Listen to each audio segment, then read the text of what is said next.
اور اب آپ اس میں بیکنگ پاؤڈر کس حساب سے ملائیں تو ہر 4 اونس میدے کے لیے 1 ٹی اسپون اور کبھی کبھی 1.5 ٹی اسپون بیکنگ پاؤڈر آپ نے شامل کرنا ہے. باقی ساری چیزیں ایکول لے لیں آپ، مکھن یا تیل یا جو بھی استعمال کر رہے ہیں وہ اسی حساب سے آپ لیں گے. ٹھیک. اچھا، اکثر لوگ پوچھتے ہیں، ابھی تک مجھ سے پوچھتے ہیں کہ سبزیوں کو بوائل کرنے کے بعد ان کی رنگت کیوں خراب ہو جاتی ہے؟ آپ کی سبزیوں کی رنگت اتنی کیسے اچھی برقرار رہتی ہے؟ تو اس کا جواب یہ ہے کہ آپ سبزیوں کو ٹھنڈے پانی میں ڈال کے چولہے کے اوپر رکھ دیتے ہیں. بائی دی ٹائم پانی ابلتا ہے سبزیوں کی رنگت ختم ہونے لگتی ہے. اس کا طریقہ یہ ہے کہ بوائلنگ واٹر میں آپ سبزیاں ڈالیں، اس کو 1 آدھ منٹ بوائل کریں اور اس کے بعد آپ ان کو ڈرین کر لیں. اور اگر اچھا ہے کہ اس کے اوپر سے آپ ٹھنڈا پانی بہا دیں تاکہ باقی کی مٹی جو نرم ہونے کی وہ ہے گرمائی وہ ختم ہو جائے. ٹھیک ہے. تو یہ چیزیں جو ہے نا میں نے اس زمانے میں لکھی تھی کہ جلد کو صحت مند اور تر و تازہ رکھنے کے لیے کون سی خوراک کھانی چاہیے. اکثر لوگ ابھی اس ایج میں بھی میرے سے پوچھتے ہیں کہ آپ اپنی اسکن کے لیے کیا کرتی ہیں.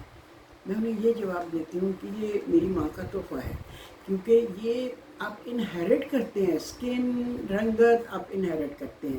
لیکن پھر بھی کہا جاتا ہے کہ اسکن کو اچھا تر و تازہ رکھنے کے لیے وٹامن سی بہت ضروری ہے. حالانکہ میں آپ کو بتاؤں میں نے کبھی ساری عمر وٹامن سی نہیں کھایا، لیکن کہا جاتا ہے کہ وٹامن سی جو ہے نا جلد کے لیے بہت اچھا ہے، آپ کی جلد کو تر و تازہ رکھتا ہے اور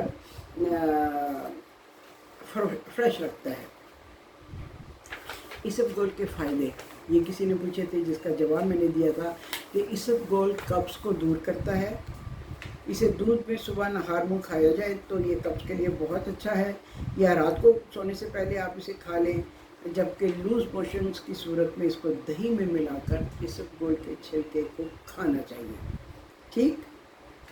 اور جناب نمک کے فائدے. نمک ہم کہتے ہیں نا بلڈ پریشر کے لیے زہر قاتل ہے، اور نمک کم سے کم کھانا چاہیے، نمک اوائڈ کرنا چاہیے. آج کل تو لوگ بہت ہی، میں کشمیری چائے میں کم سے کم نمک بھی ڈالوں تو میری دوستیں کہتی ہیں نہیں بہت نمک ہے، جبکہ میرا جو کشمیری چائے کا نمک ہوتا ہے بالکل نارمل ہوتا ہے. یعنی لوگ اس حد تک نمک سے کانشیس ہو گئے ہیں کہ تھوڑا سا نمک بھی ان کو بہت محسوس ہوتا ہے کہ بلڈ پریشر ان کا ہائی ہو جائے گا. تو جناب نمک کے فائدے ذرا آپ سنیے. نمک میں بہت سے امراض میں سے شفا ہے. اچھا، یہ جناب جنون، جزام، پیٹ درد، دانت کا درد اور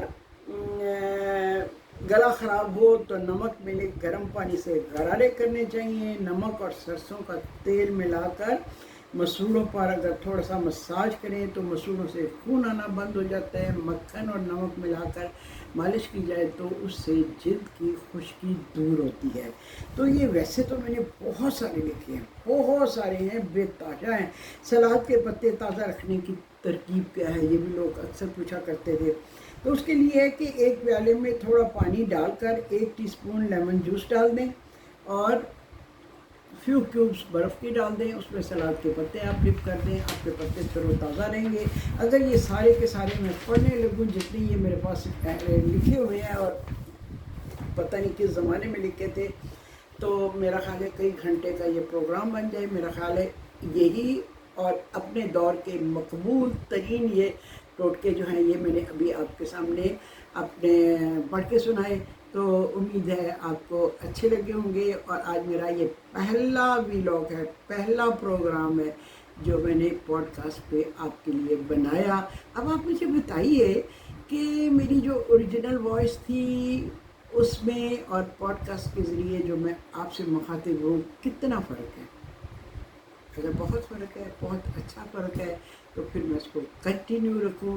ادروائز اتنا کمفرٹیبل نہیں ہے اس میں بولنا، مجھے تھوڑی پتہ نہیں ایزی نہیں لگ رہا. ایزی سے میرا مطلب ہے کہ کمفرٹیبل نہیں لگ رہا کہ میں اس کے اوپر منہ رکھ کے بول رہی ہوں، کیونکہ اس سے پہلے پورا ایک پروگرام میں نے اسی طرح ریکارڈ کیا، لیکن میں انکانشیسلی یہاں تک آ گئی اور پھر جب میں نے اس کو سنا تو آواز بالکل نہیں آ رہی تھی، تو ابھی میں نے اس کے بالکل اوپر بول کے تو یہ پروگرام بنایا ہے، تو آپ بتائیے کہ آپ کو کیسا لگا ہے، ٹھیک ہے؟ اوکے، اللہ حافظ، stay blessed and take care, اپنی کیئر خود کریں، کوئی آگے بڑھ کر آپ کی کیئر نہیں کرے گا، جس طرح آپ خود سے اپنی کیئر کر سکتے ہیں کوئی دوسرا نہیں کر سکتا ہے، لہٰذا آپ اپنی صحت کا خیال رکھیں، اپنی خوشیوں کا خیال رکھیں، اپنے کمفرٹ کا خیال رکھیں، سب کا خیال رکھیں لیکن اپنا بھی ساتھ خیال رکھیں۔